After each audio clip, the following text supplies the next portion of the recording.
আসসালামু আলাইকুম রহমতুল্লাহ। কেমন আছেন সকলেই? সরকারি চাকরিজীবীদের জন্য একটি মহা সুখবর নিয়ে আপনাদের মাঝে উপস্থিত হলাম। মহার্ঘ ভাতা নিয়ে নতুন তথ্য জুলাই থেকেই হতে পারে কার্যকর। আমরা মহার্ঘ ভাতা নিয়ে বছরের প্রথম থেকেই অনেক আলোচনা সমালোচনা শুনে আসছি।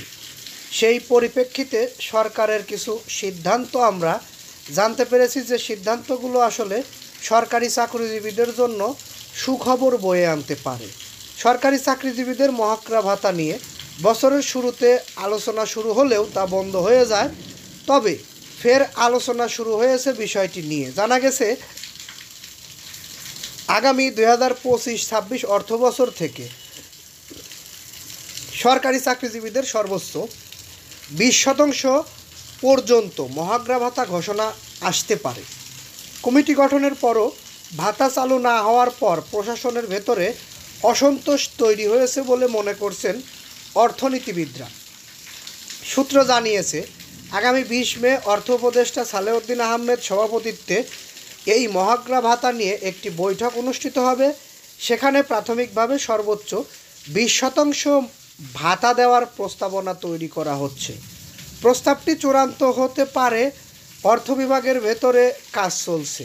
প্রধান উপদেষ্টার সম্মতি পেলে এই মহার্ঘ ভাতার সিদ্ধান্ত বাজেটে বক্তৃতায় অন্তর্ভুক্ত করা হবে।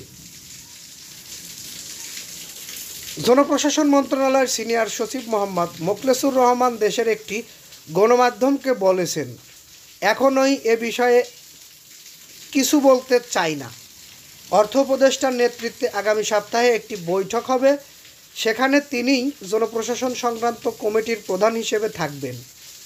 গত জানুয়ারি মাস থেকেই সরকারি চাকরিজীবীদের মহার্ঘ ভাতা কার্যক্রম পরিকল্পনা ছিল সরকারের।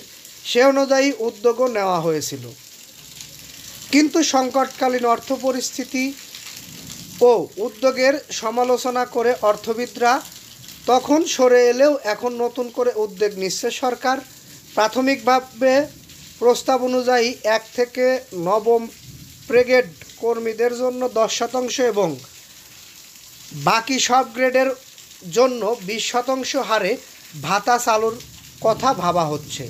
এতে অতিরিক্ত খরচ হবে প্রায় 6,000 কোটি টাকা। তবে 1 থেকে 9 গ্রেডের ভাতা 15% বাড়ালে মোট ব্যয় হবে প্রায় 6,500 কোটি টাকা।